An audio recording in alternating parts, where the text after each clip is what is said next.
ವಿದ್ಯಾಮಂದಿರ ಶಾಲೆಯ ನ್ಯೂಸ್ ಚಾನೆಲ್ಗೆ ಸ್ವಾಗತ. ನಾನು ನಯನ. ಈಗ ವಾರ್ತೆಗಳ ವಿವರ. ಶ್ರೀರಂಗ ವಿದ್ಯಾಮಂದಿರ ಶಾಲೆಯ ವಿದ್ಯಾರ್ಥಿಗಳು ಇತ್ತೀಚೆಗೆ ಬಡವನಹಳ್ಳಿ ಪೊಲೀಸ್ ಠಾಣೆಗೆ ಭೇಟಿ ನೀಡಿ ಅಲ್ಲಿನ ಹಲವಾರು ಮಾಹಿತಿಗಳನ್ನು ತಿಳಿದುಕೊಳ್ಳಿ.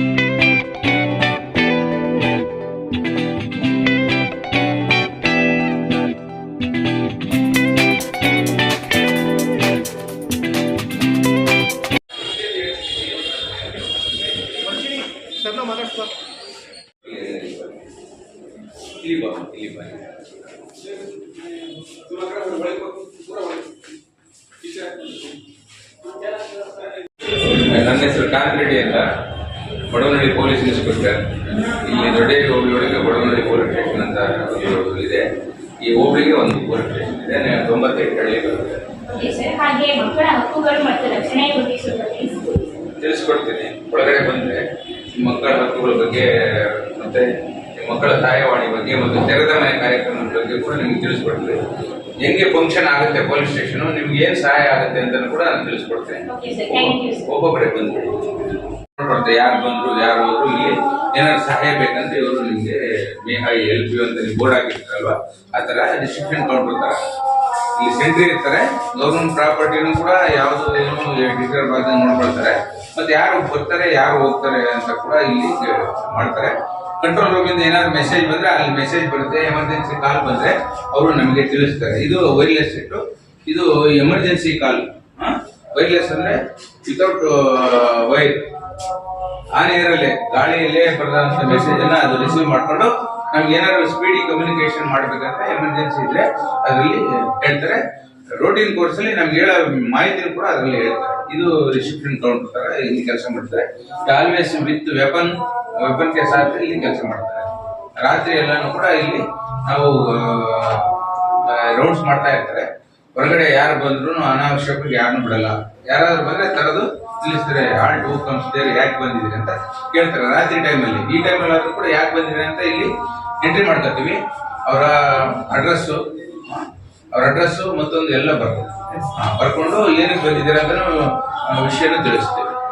ಎಷ್ಟು ಜನ ವಿಸಿಟ್ ಬಂದಿದ್ದಾರೆ, ಯಾವ ಸಬ್ಜೆಕ್ಟಿಗೆ ಬಂದಿದ್ದಾರೆ, ಏನು ವಿಷಯಕ್ಕೆ ಬಂದಿದ್ದಾರೆ, ಏನು ಕುಂದುಕೊರತೆಗಳಿದೆ ಅಂತೆಲ್ಲ ಬರ್ಕೊಂಡು ಮುಂದಕ್ಕೆ ಕಳಿಸ್ಕೊಡ್ತಾರೆ. ಇಷ್ಟು ಇದು ಫಂಕ್ಷನ್ ಅರೇಂಜ್ ಮಾಡಿದವ್ರಿಗೆ, ಅಡುಗೆ ಮಾಡಿದವ್ರಿಗೆ, ಚಿತ್ರ ಕೊಟ್ಟವ್ರಿಗೆ, ತಾಳಿ ಕಟ್ಟಕ್ಕೆ ಪುರೋಹಿತ ಬಂದಿರ್ತಾರಲ್ಲ ಸ್ವಾಮಿಯರು, ಅವ್ರಿಗೂ ಆಮೇಲೆ ಮದುವೆಗೆ ಬಂದವರಿಗೆ ಎಲ್ಲರಿಗೂ ಕೂಡ ಲಗ್ನ ಪತ್ರಿಕೆ ಪ್ರಿಂಟ್ ಮಾಡಿದವರಿಗೆ ಎಲ್ಲರಿಗೂ ಕೂಡ ಈ ಬಾಲ್ಯ ವಿವಾಹ ನಿಷೇಧ ಕಾಯ್ದೆಯಲ್ಲಿ ಅವಕಾಶ ಇಲ್ಲ. ಎಲ್ಲರಿಗೂ ಕೂಡ 18 ವರ್ಷದ ಮೇಲೆ ಕಡ್ಡಾಯವಾಗಿ ಮಹಿಳೆಯರಿಗೆ ಆಗ್ಬೇಕು, ಹುಡುಗಿಯರಿಗೆ ಆಗ್ಬೇಕು, ಲೇಡೀಸ್ಗೆ ಆಗ್ಬೇಕು. 21 ವರ್ಷ ಗಂಡು ಮಕ್ಕಳಿಗೆ ಕಡ್ಡಾಯವಾಗಲೇಬೇಕು. ಆ ತರ ಏನಾದ್ರು ನಿಮ್ಗೆ ಕಂಪೇಲ್ ಮಾಡ್ತಾ ಇದ್ರೆ, ಒತ್ತಾಯ ಮಾಡ್ತಾ ಇದ್ರೆ ಪೋಷಕರಾಗ್ಲಿ ಅಥವಾ ಅಕ್ಕಪಕ್ಕರಾಗ್ಲಿ, ಅಣ್ಣ ತಮ್ಮರಾಗ್ಲಿ, ಕುಟುಂಬದ ಸದಸ್ಯರಾಗ್ಲಿ ಯಾರಾದ್ರೂ ಕೂಡ ನಿಮಗೆ ಚೈಲ್ಡ್ ಮ್ಯಾರೇಜ್ ಮಾಡ್ತೀವಿ, ಆಸ್ತಿ ಹೋಗ್ತದೆ, ತಾತ ಇದ್ದಾನೆ, ಆಸೆ ಕೊನೆಯ ಆಸೆ, ನಿಮ್ಮಮ್ಮ ಬೆಡ್ ರಿಡನ್ ಆಗಿದ್ದಾರೆ ಅಂತ ಹೇಳಿ ನಿಮ್ಗೆ ಮುಗಿಸ್ಲಾಗ್ತದೆ, ನೀವು ನೇರವಾಗಿ ನಮಗೆ ಒಂದು ಕಂಪ್ಲೇಂಟ್ ಕೊಡ್ಬೋದು. ಅದು ನಿಮ್ಮ ರೈಟ್. ಮಕ್ಕಳ ಹಕ್ಕುಗಳು ನಿಮಗೆ ಇಬ್ಬರು ಹೋಗಿದೆ, ನಿಮ್ಮದೇ ಆದ ಆಂಬಿಷನ್ಸ್ ಇದೆ, ನೀವು ನಿಮ್ಮದೇ ಆದ ಇದನ್ನ ಹೇಳ್ಕೊಳ್ಳಿಕ್ಕೆ ಅವಕಾಶಗಳನ್ನ ಇದೆ. ನಿಮ್ಮ ತಂದೆಯವರು ಕೂಡ ವೈಲೇಟ್ ಮಾಡಿದ್ರೆ ಅವ್ರ ಮೇಲೂ ಕೂಡ ನಾವು ಕೇಸನ್ನ ಮಾಡ್ಬೋದು.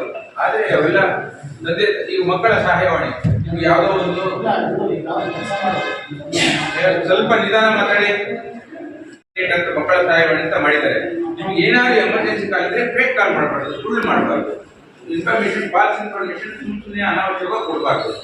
ಏನಾದ್ರೂ ನಿಮ್ಗೆ ನಿಜವಾದ ತೊಂದರೆ ಇದ್ರೆ ಎಲ್ಲೇ ಇರ್ಬೋದು, ಮನೆ ಇರ್ಬೋದು, ಸ್ಕೂಲ್ ಇರ್ಬೋದು, ನೀವು ವಾಸ ಮಾಡೋಂಥ ಅಟ್ಮಾಸ್ಫಿಯರಲ್ಲಿ ವಾತಾವರಣದಲ್ಲಿ ಇರ್ಬೋದು, ಯಾರೇ ಇವರಿಂದ ತೊಂದರೆ ಇದ್ರು ನೀವು ನೇರವಾಗಿ ಪೊಲೀಸ್ ಸ್ಟೇಷನ್ಗಾದ್ರೂ ಕಾಲ್ ಮಾಡ್ಬೋದು, ಮಹಿಳಾ ಸಹಾಯವಾಣಿಗಾದ್ರೂ ಮಾಡ್ಬೋದು, ಬರೀ ಮಕ್ಕಳ ಸಹಾಯವಾಣಿಗೂ ಮಾಡ್ಬೋದು.